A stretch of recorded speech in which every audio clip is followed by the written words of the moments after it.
Hello students, today our next topic is other financial markets. So previous section లో వచ్చేసి మనం ఏం చేసాం కదా already money market and capital market గురించి డిస్కస్ చేసాం కదా. సో ఇప్పుడు ఏంటి అంటే ఈ ఫైనాన్షియల్ మార్కెట్ లో అనదర్ టర్మ్స్ అంటే ఇంకా ఎలాంటి మార్కెట్స్ ఉంటాయి వాటి గురించి మాట్లాడాలి. సో ఆల్రెడీ మనం ఏం చేసాం money market and capital market, these are very important కాబట్టి వాటిని ఆల్రెడీ డిస్కస్ చేసాము. సో ఫస్ట్ వన్ వచ్చేసి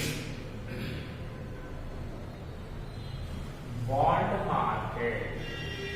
సో బాండ్ మార్కెట్ మనము సింపుల్ గా ఎలా అంటే లైక్ డెబ్ట్ మార్కెట్ అనొచ్చు, ఫిక్స్డ్ ఇన్కమ్ మార్కెట్ అనొచ్చు, లేదంటే క్రెడిట్ మార్కెట్ అని కూడా పిలవచ్చు. సో ఇక్కడ government and private agencies, so government companies involve అవుతూ ఉంటాయి బాండ్ మార్కెట్ లో, అండ్ ప్రైవేట్ కంపెనీస్ కూడా ఇన్వాల్వ్ అవుతూ ఉంటాయి. సో జనరల్ గా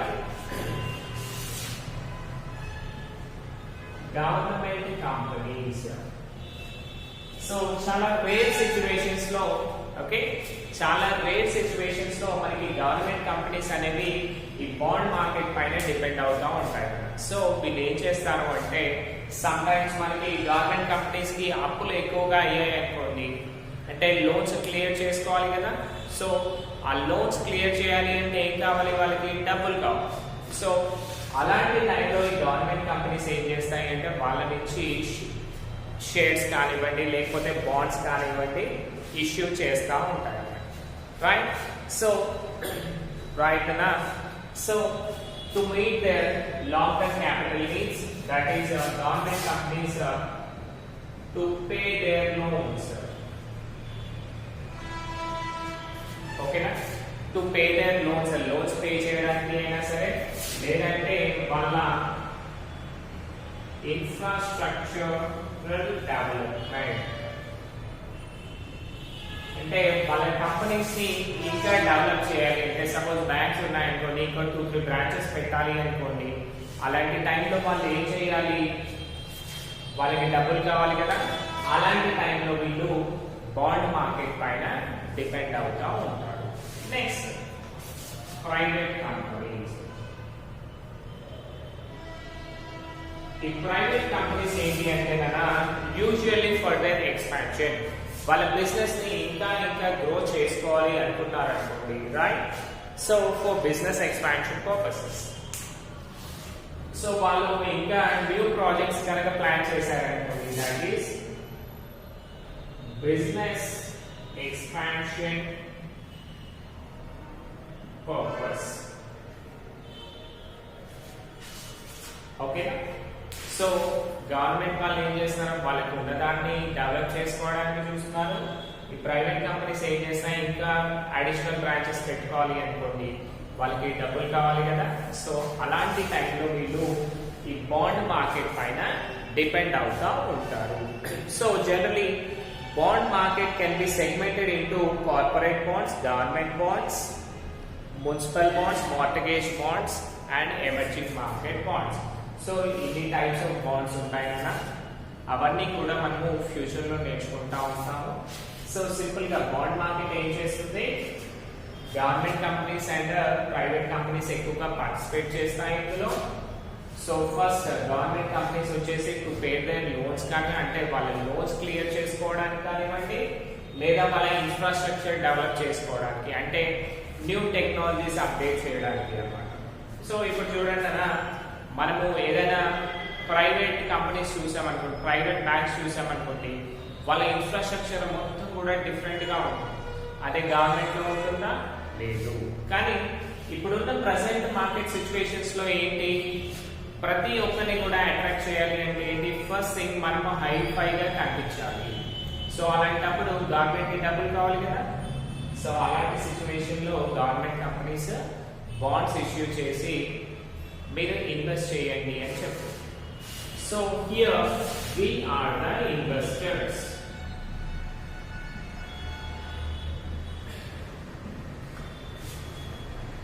So మనము ప్రీవియస్ క్లాసెస్ లో చూసుకుంటే ఏం తెలిసిందనా, మన చిన్న చిన్న అమౌంట్స్ తీసుకొని బిజినెస్ పీపుల్ ఏం చేస్తారో వాటిని ఇన్వెస్ట్ చేసి వాళ్ళు ప్రాఫిట్స్ ని మాక్సిమైజ్ చేస్తూ ఉంటారు కదా. So here house hold people mostly మనం ఇళ్లలో ఉండే వాళ్ళే కదా పొదుపు గురించి ఆలోచించేది, రైట్. సో మన హౌస్ హోల్డ్ పీపుల్స్ ఇక్కడ ఇన్వెస్టర్స్ కదా. సో వాళ్ళు డిఫరెంట్ టైప్స్ ఆఫ్ బాండ్స్ చెప్తారు. ఆ బాండ్స్ కి సంబంధించి మనం ఏం చేస్తాం, ఒక్కో బాండ్ 10 సపోజ్ 20,000 30,000 లేదంటే 2,000 5,000 ఇలా రేట్స్ అనేవి ముందే ఫిక్స్ చేస్తారు. ఆ ఫిక్స్ చేసినప్పుడు మనం ఏం చేస్తాము, as a investor if you are interested we go with that thing. So next one చూడండి, debt market. So already completed కదా, I'm wrapping this.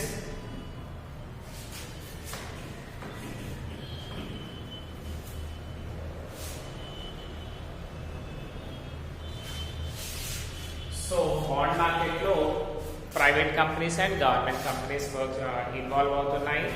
నెక్స్ట్ డెబ్ట్ మార్కెట్.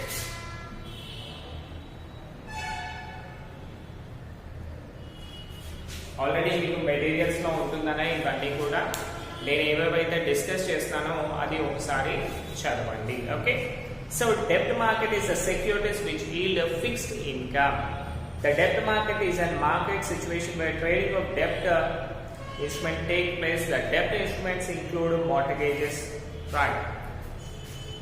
So debt market అంటే ఏంటంటే ఇక్కడ టోటలీ మనకు ఫిక్స్డ్ ఇన్కమ్ గ్రూప్స్ గురించి discuss చేస్తాం కదా.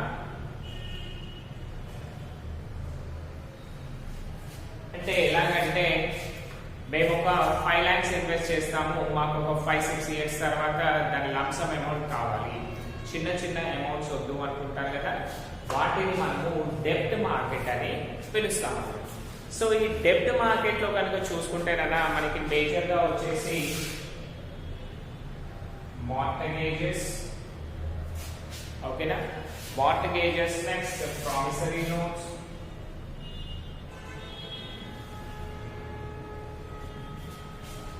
promissory notes, next bonds, certificate of deposits,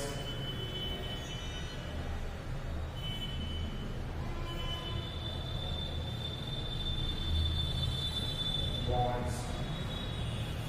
So మనము డెబ్ట్ మార్కెట్ లో based on these things మనము ట్రేడింగ్ ఆఫ్ సెక్యూరిటీస్ అనేవి డీల్ చేస్తూ ఉంటాము. అంటే మనకి మనీ కావాలి అన్నా ఇవ్వాలి అన్నా based on this.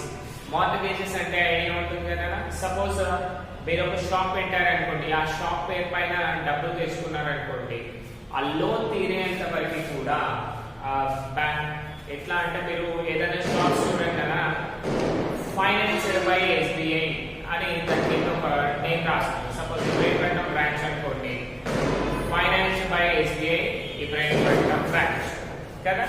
సో ఇలాంటివన్నీ కూడా sounds quite now see here. So mortgages అంటే ఏంటన్నా financed by so and so company ఇలా ఉంటాయి కదా. అలాగే మనకి గవర్నమెంట్ కంపెనీస్ కానీ ప్రైవేట్ కంపెనీస్ కానివ్వండి, వాళ్ళకి మనీ రిక్వైర్మెంట్ ఉన్నప్పుడు ఇలా మార్టగేజెస్ కూడా చేస్తూ ఉంటారు. నెక్స్ట్ ప్రామిసరీ నోట్స్ అంటే మీరు ఎప్పుడైనా అప్పు తీసుకున్నారనుకోండి, దానికి సంబంధించి నోటరీ రాస్తాం కదా, దాన్ని ప్రామిసరీ నోట్స్ అంటారు. Next certificate of deposits. Sometimes మనకి గవర్నమెంట్ కి డబ్బులు కావాలి అనుకోండి, వాళ్ళు ఏం చేస్తారు, in the form of fixed deposits. అంటే మీరు ఒక 1 lakh పే చేయండి, after 5 years we will pay 2 lakhs అంటారు. సో దాన్ని మనకు సర్టిఫికేట్ ఆఫ్ డిపాజిట్స్ అంటారు. బాండ్ మార్కెట్ కూడా అలాగే ఉంటుంది. సో దీంట్లో మేజర్ గా ప్రైవేట్ అండ్ గవర్నమెంట్ సెక్టర్ వాళ్ళు చాలా ఇన్వాల్వ్ అవుతూ ఉంటారు కదా. బికాస్ చాలా మంది ఎవరైతే ఇన్వెస్ట్ చేయాలి అనుకుంటారో వాళ్ళు ఇలాంటి వాటి గురించి ఎక్కువగా చూస్తూ ఉంటారు. బాండ్ మార్కెట్ సైడే ఎక్కువగా ఇన్వాల్వ్ అవుతూ ఉంటారు. So based on types of shares, okay. So based on types of shares ఎప్పుడైతే మనకి when fixed rates are concerned, based on types మనకి డిఫరెంట్ నేమ్స్ ఉన్నాయి కదా. ఒకవేళ మనము ఫిక్స్డ్ రేట్స్ లో కనుక వెళ్ళామనుకోండి, ఫిక్స్డ్ రేట్స్ లో కనుక వెళ్తే ఫిక్స్డ్ రేట్ డెప్ట్ ఇన్స్ట్రుమెంట్ అంటే స్పెసిఫిక్ గా మీరు ఏదైనా చేయాలి అంటే ఇంత అమౌంట్ కంపల్సరీ పే చేయాలి అని చెప్తారు కదా, ఇన్వెస్ట్మెంట్ అమౌంట్. ఒకవేళ అలాంటిదైతే ఫిక్స్డ్ రేట్ ఆఫ్ డెప్ట్ ఇన్స్ట్రుమెంట్స్ ఉంటే దాన్ని మనము ఫిక్స్డ్ ఇన్కమ్ మార్కెట్ అని పిలుస్తాం. ఓకేనా? సో మీరు కంపల్సరీ ఇప్పుడు సర్టిఫికేట్ డిపాజిట్స్ చూసారనుకోండి, 1 lakh కంపల్సరీ పే చేయండి, మీకు 2-3 lakhs ఇస్తాము సో అండ్ సో టైంలో అని చెప్తారు కదా. సో దాన్ని మనము ఫిక్స్డ్ రేట్ డెప్ట్ ఇన్స్ట్రుమెంట్ అంటాం. సో అలా చేస్తే మనకి ఫిక్స్డ్ ఇన్కమ్ మార్కెట్ అంటారు. అంటే ఈ ఫిక్స్డ్ రేట్స్ గురించి డిస్కస్ చేసేదాన్ని మనము ఫిక్స్డ్ ఇన్కమ్ మార్కెట్ అని పిలుస్తాం. Next, based on the types of debts, debt market is known other names. In the second, market deals with mainly with the trading of companies, corporate bonds issues, right?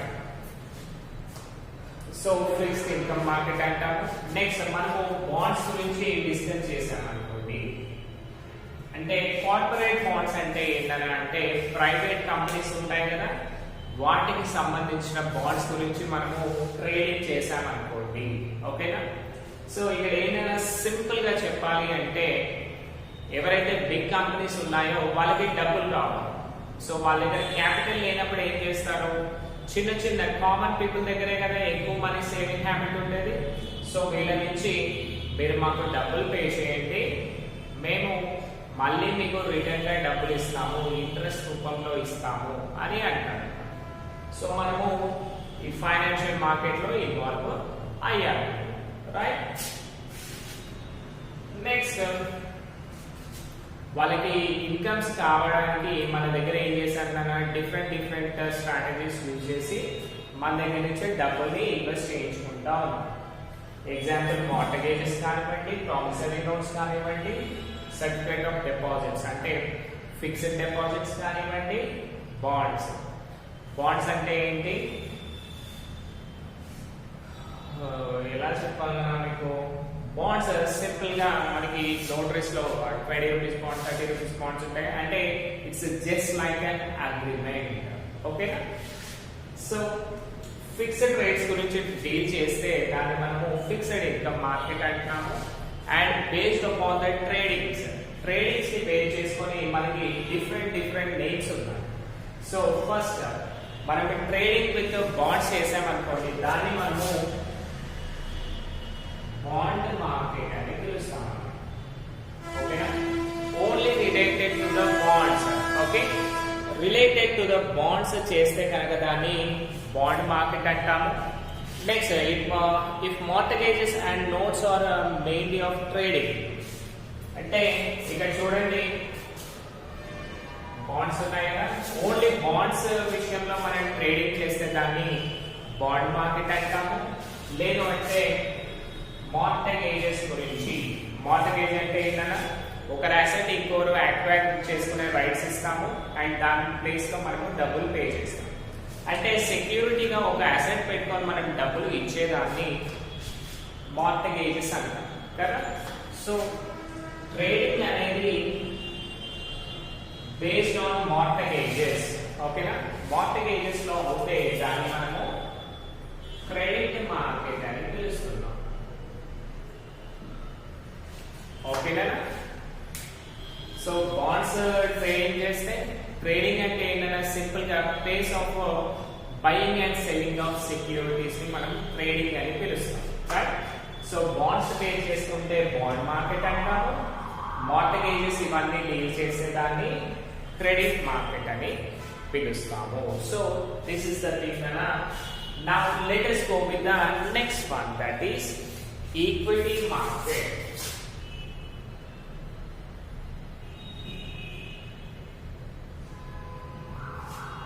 So what is equity market? So equity market is known as stock market or share market. It is a platform of trading places of buyer meet.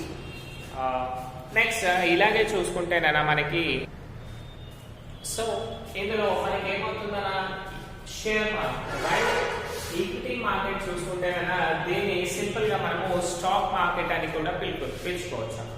Stock market or equity market, equity market or stock market. So ఇక్కడ mainly మనకి ఏమవుతుందన్న అంటే securities అంటే shares and debentures అవన్నీ కూడా మనం discuss చేసాం కదా.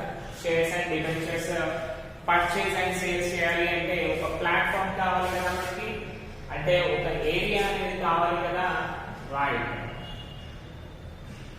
ప్లాట్ఫామ్ ని డిజైన్ చేసేదే ఈ ఈక్విటీ మార్కెట్ అన్నమాట. సో దీంట్లో మెయిన్ గా మనము కార్పొరేట్ బాండ్స్,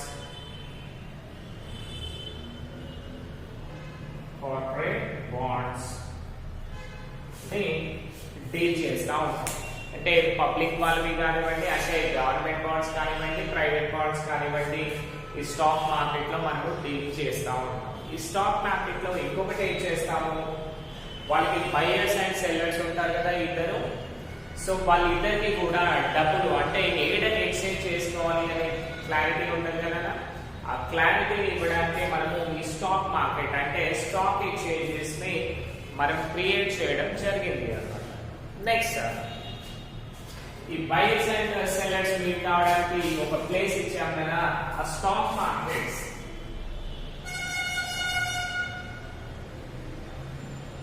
స్టాక్ మార్కెట్స్ మనకి 2 టైప్స్ ఆఫ్ స్టాక్ మార్కెట్స్ ఉన్నాయి. That is BSE and NSE.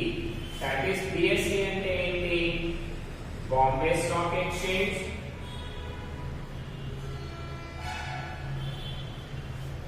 Next NSE అంటే national stock exchange.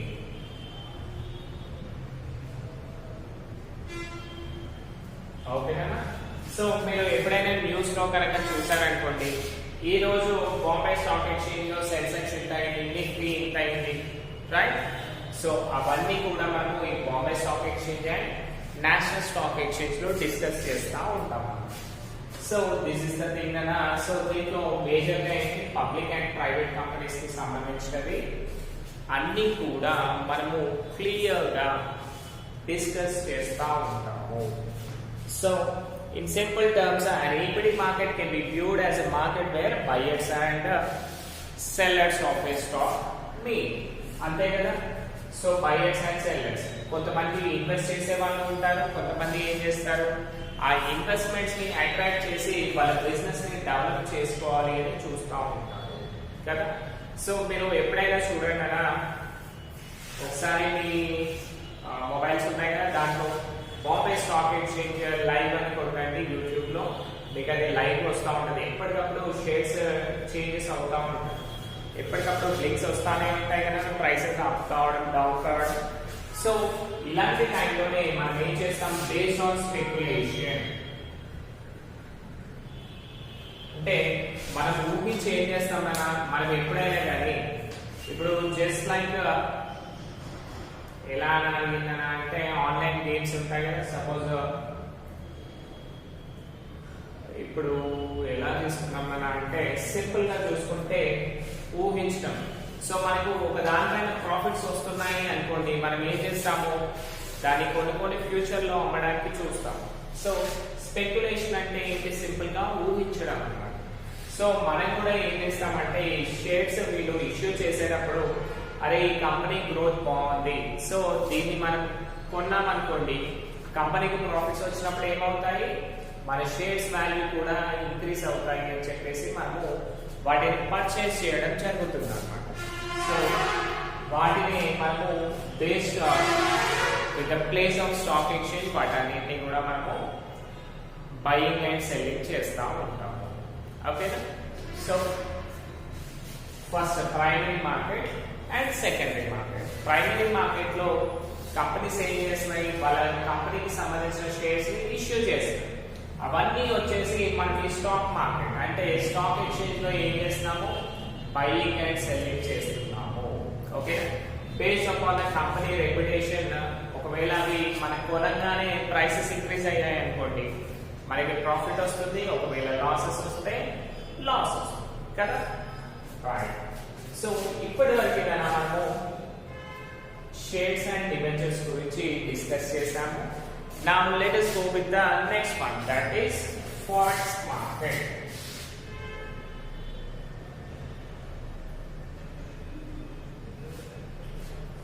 So what is forex market? So forex stock exchange విషయాలు చూసుకుంటే అని వస్తుంది కదా. So what is this nana ante forex market is buying and selling of ఇవేమో stocks, shares and debentures, bonds relating to the companies. Forex stock exchange అంటే ఏంటి అంటే related to foreign currencies selling and buying simply. So forex stock exchange అంటే ఇప్పుడు ఇవన్నీ కూడా మనం national wide చేస్తాం, Bombay stock exchange and national stock exchange, NSC and BSC. So ఈ ఫారెక్స్ మార్కెట్ లో ఏంటి అంటేనా, ఇప్పుడు ప్రతిరోజు కూడా మీరు డాలర్స్ వాల్యూ కానివ్వండి, రూపీస్ వాల్యూ కానీ చూసారనుకోండి, ఏమవుతుంది, ఫ్లక్చువేషన్స్ అనేవి వస్తాయి. ఒకసారి ఇంక్రీజ్ అవుతుంది, ఒకసారి డిక్రీజ్ అవుతూ వస్తుంది కదా. సో మన దాంట్లో ఏం చేస్తారంటే కదా, మన పబ్లిక్ ఉంటారు కదా, సో వాటిపైన కూడా ఇన్వెస్ట్ చేస్తారు. ఓకేనా. సో వీళ్ళు ఎలా చేస్తారని అంటే, సపోజ్ డాలర్ రేట్ తక్కువ అయ్యే ఛాన్సెస్ ఉన్నాయనుకోండి, అప్పుడు వాటిని పర్చేజ్ చేయండి. ఒకవేళ డాలర్ రేట్ తక్కువ అయ్యింది, ఫ్యూచర్ లో ఇంక్రీజ్ అవుతుంది అనుకున్నారు అనుకోండి, ఫస్ట్ ఏం చేస్తారు, ఆ కరెన్సీ మొత్తం కూడా కొనుక్కొని పెడతారు. ఓకేనా. కొనుక్కొని పెట్టి మళ్ళీ ఎప్పుడైతే అది హైయెస్ట్ రైజ్ అవుతుందో అప్పుడు అమ్మేస్తారు. సో అమ్మేయడం వల్ల వీళ్ళకి ఏమవుతుంది, డబ్బులు ప్రాఫిట్స్ అనేవి వస్తాయి. సపోజ్ డాలర్ రేట్ 70 రూపీస్ అనుకుందాం మనం. ఓకేనా. డాలర్ రేట్ 70 రూపీస్, వీళ్ళు 70 రూపీస్ కి పర్చేస్ చేశారు. ఫ్యూచర్ లో ఏమైందన్నా అంటే ఇది 80 రూపీస్ అయింది. సో 70 రూపీస్ లెక్క వీడు ఏం చేసిందంటే $1,00,000 కొన్నాడు అనుకున్నాం. $1,00,000 కొని వాళ్ళ దగ్గర పెట్టేస్తే, ఓకే. ఒక 1 మంత్ అయ్యాక ఏమైందన్నా ఈ 70 రూపీస్ డాలర్ వచ్చేసి 80 రూపీస్ అయింది. అంటే ఇప్పుడు వీడి $80 80 రూపీస్ కి $1,00,000 అమ్మేశారు అనుకోండి, వీడికి ఏమవుతుంది, 80 lakhs వస్తుంది. అంటే ఇది అమ్మడం వల్ల వీరికి ఏమైందన్నా 10 lakhs అనేది ప్రాఫిట్ వచ్చింది కదా. సో ప్రాఫిట్స్ వచ్చాయి కదా అందులో. అంటే మన బ్రెయిన్ సెట్ ఎలా ఉంటుందన్నా, మన local brain sets, not to say everyone, కొంతమంది మనకి ఏంటి అంటే ఎంతసేపు పోయినా కానీ అరే మనం ల్యాండ్ పైన ఇన్వెస్ట్ చేస్తాం మనకి డబ్బులు వస్తాయి అని మన థాట్స్ ఎప్పుడు కూడా డబ్బులు ఉంటే ల్యాండ్ పైన ఇన్వెస్ట్ చేద్దాము అనే థాట్సే ఉంటాయి. కానీ మీరు చూడండి అలా మనకి నార్త్ ఇండియన్స్ కానివ్వండి, బిజినెస్ పీపుల్ కానివ్వండి, వాళ్ళు ల్యాండ్స్ ఒకటే ఇన్వెస్ట్మెంట్ గా తీసుకోరు. గోల్డ్ రేట్స్ ఉన్నాయి, అవి అప్స్ అండ్ డౌన్స్ అవుతూ ఉంటాయి, వాటిపైన ఇన్వెస్ట్ చేస్తారు. ఇప్పుడు చూసుకుంటే షేర్స్ అండ్ డిబెంచర్స్ వీటిపైన ఇన్వెస్ట్ చేస్తారు. నెక్స్ట్ అలాగే చూసుకుంటే డాలర్స్ ఇప్పుడు మాట్లాడుతున్నాం కదా. సో ఎక్కడెక్కడ ప్రైసెస్ అనేవి ఫ్లక్చువేట్ అవుతున్నాయో వాటన్నిటిపైన కూడా మనం ఇన్వెస్ట్ చేయడానికి రెడీగా ఉండొచ్చు. సో సింప్లీ మనకి ఏంటంటే అంటే దీనికి సంబంధించి ఎవ్రీథింగ్ మనం డీటెయిల్ గా తెలుసుకోవాలి. అది తెలుసుకున్న తర్వాత వాటిని ఇన్వెస్ట్ చేయడం బెటర్. సో ఇందులోనైనా మనకి ఫారెక్స్ ట్రాన్సాక్షన్స్ చూసుకున్నాం అనుకోండి, generally quoted in pairs because of one currency is bought, the other is sold, the first currency. So ఇప్పుడు ఏం చేస్తున్నాం, మనము ఒక కరెన్సీ కొనడానికి ఇంకో కరెన్సీని అమ్మేస్తాం, అంతే కదా. ఇప్పుడు మనం డాలర్స్ కొనడానికి అంటే for purchase of dollars we are selling our rupees కదా. సో ఇక్కడ 2 types ఆఫ్ కరెన్సీస్ ఇన్వాల్వ్ అయ్యాయి, purchase currency and sale currency, right? Yeah. So first కరెన్సీని అంటే మనం ఏదైతే కొనడానికి తీసుకొచ్చామో అంటే రూపీస్ ని we call it as base currency, and for selling and the currency the second currency is called quad currency.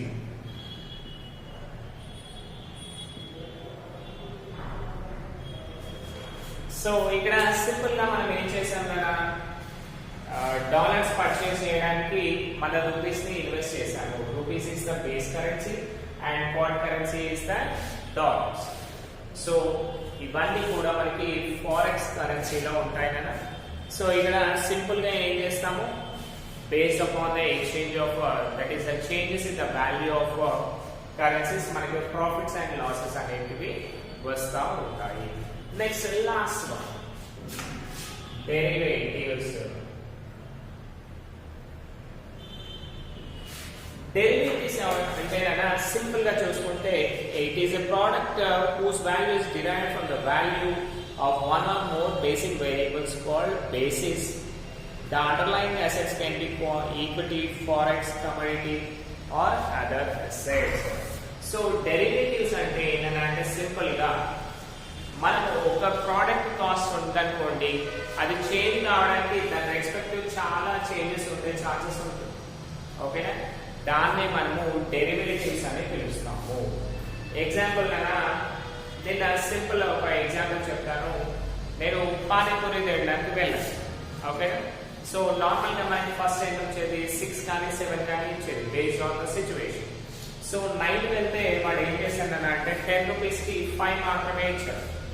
అరే 5 ఇస్తున్నావే brother అని నేను అడిగాను. వాళ్ళు అడిగితే తను ఏమన్నాడు అంటే, అన్న పానీపూరి ఇచ్చేవాళ్ళు అంతకుముందు 40 రూపీస్ కి ప్యాకెట్ ఇచ్చేవాళ్ళు, ఇప్పుడు 60 రూపీస్ చేసి ఫస్ట్ థింగ్. నెక్స్ట్ బఠానాలు 60 రూపాయలు ఉండేది, ఇప్పుడు 150 రూపాయలు అయిందన్న. సో ఇలాంటివన్నీ చేంజెస్ చూపించాడు అన్న. ఓకేనా, అంటే మనం ఒక థింగ్ తీసుకోవాలి అంటే దానికి సంబంధించి చాలా రా మెటీరియల్స్ ఉంటాయి కదా, వాటన్నింటినీ కూడా బేస్ చేసుకొని అయ్యేటివే, అంటే ప్రైసెస్ అనేవి ఫ్లక్చువేట్ అయ్యేటివే మనము డెరివేటివ్స్ అని పిలవాలి. సపోజ్ ఇప్పుడు చూడండి, సింపుల్ ఎగ్జాంపుల్ మనకి ఇందులో చూసుకుంటే the price of curd depends upon the milk. ఓకేనా,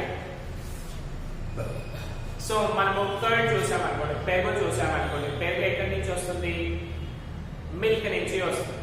సో పెరుగు కాస్ట్ ఎందుకు పెంచాము అంటే వాళ్ళు ఏం చేయొచ్చు, అన్న పాల ధర పెరిగింది అండ్ పాల ట్రాన్స్పోర్టేషన్ కూడా పెరిగింది, అందుకే మేము పెరుగు ధర పెంచాల్సి వచ్చింది. అంటే ఒకదానికి సంబంధించిన ఇంకా ఇంటర్లింక్స్ ఉన్నాయి కదా, వీటన్నిటిని కూడా మనము డెరివేటివ్స్ అని పిలుస్తాము. Let us hope Nana everybody understood this class, and రేపటి నుంచి మనము నెక్స్ట్ చాప్టర్ కి వెళ్తాము. సో ఈ చాప్టర్ లో కనుక చూసుకుంటే నానా మీకు ఇంకా మనీ మార్కెట్ ఇన్స్ట్రుమెంట్స్ అవన్నీ ఉన్నాయి, బట్ ఆల్రెడీ ఈసారి వాటిని డిలీట్ చేయడం జరిగింది కదా. సో ఆఫ్టర్ దీస్ క్లాసెస్ అంటే మనకి ఇప్పుడు ఏదైతే పోర్షన్ ఉందో ఆ పోర్షన్ కంప్లీట్ అయ్యాక, if we have lots of time, then we will discuss the another topics which are dedicated. Okay na? Thank you.